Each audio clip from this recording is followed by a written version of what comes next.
네, 오늘은 창세기 28장을 좀 깊이 살펴보려고 합니다. 여기서는 이제 이삭이 야곱을 축복하고 떠나보내는 이야기, 또 에서가 다른 결혼을 하는 이야기, 그리고 무엇보다 그 유명한 야곱의 베델 꿈 이야기가 나오죠. 시작은 이삭이 야곱을 불러서 축복하는 장면이에요. 가나안 여자가 아니라 외삼촌 나반의 딸 중에서 아내를 맞으라고 그렇게 당부하죠. 네, 맞아요. 근데 이 축복이 그냥 뭐랄까 아버지로서 잘 살아라 이런 차원을 넘어서는 게 중요해요. 이삭이 아브라함에게 주셨던 그 복이 있잖아요.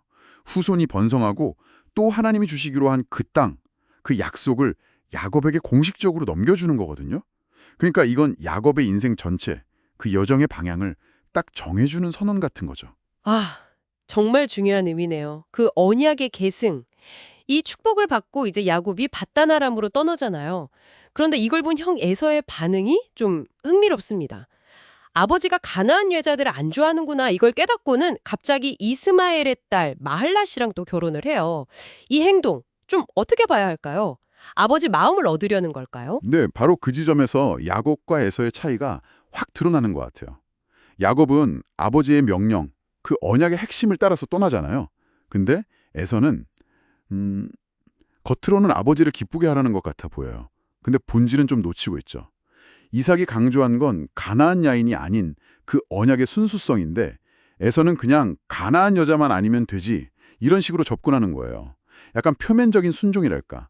그 영적인 무게보다는 형식에 좀 더 치우친 거죠. 아, 그렇군요. 표면적인 순종이라. 정말 와닿는 해석입니다. 자, 그럼 이제 길 떠난 야곱에게로 다시 가보죠.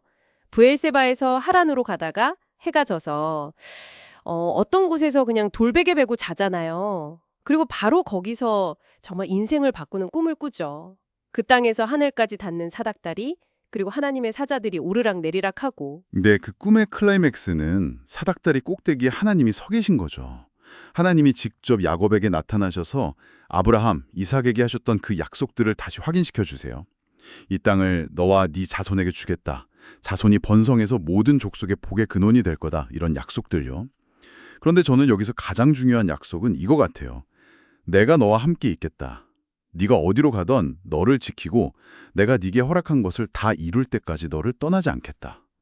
와, 형 속이고 도망치는 그 외롭고 두려운 상황에서 이 함께 하신다는 약속은 정말 엄청난 위로였을 거예요. 아, 정말 그렇죠. 상상만 해도 좀 뭉클하네요.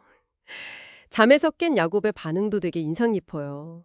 두려움이랑 경외감에 딱 사로잡혀서 와, 진짜 하나님이 여기 계셨구나. 근데 내가 몰랐네. 막 이러잖아요. 그러고는 아침 일찍 일어나서 베개 삼았던 돌로 기둥을 세우고 기름을 붓고 그곳 이름을 베델, 그러니까 하나님의 집이라고 부르죠. 네, 맞아요. 베델이라는 이름 자체가 야곱의 경험을 딱 보여주는 거죠. 아, 여기는 하나님만한 특별한 곳이다. 선언하는 거고요.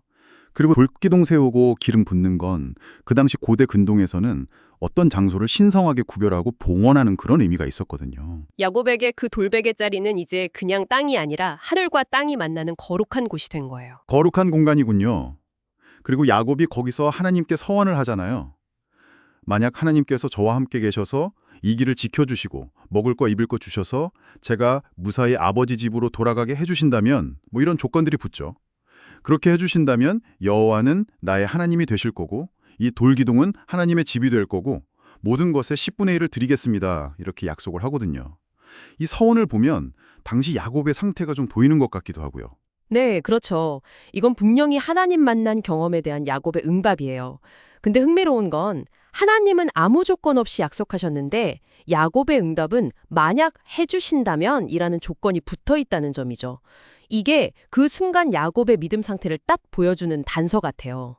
하나님의 그 엄청난 은혜를 체험했지만 아직은 좀 과거의 방식, 그러니까 뭔가 주고받는 약간은 자기중심적인 그런 생각에서 완전히 자유롭지는 못한 거죠. 그럼에도 불구하고 이 서원은 야곱이 하나님과 개인적인 관계, 헌신적인 관계를 시작하는 굉장히 중요한 첫걸음이 되는 거예요. 믿음이 자라나는 출발점인 셈이죠. 네, 오늘 창세기 28장을 보면서 형을 피해 도망가던 야곱이 베델에서 하나님을 만나고 어떻게 삶의 중요한 전환점을 맞게 되는지 그리고 또 아버지 뜻을 따르려 했지만 결국 다른 길을 간 에서의 모습과 어떻게 비교되는지 잘 살펴봤습니다. 네, 핵심은 이거 같아요.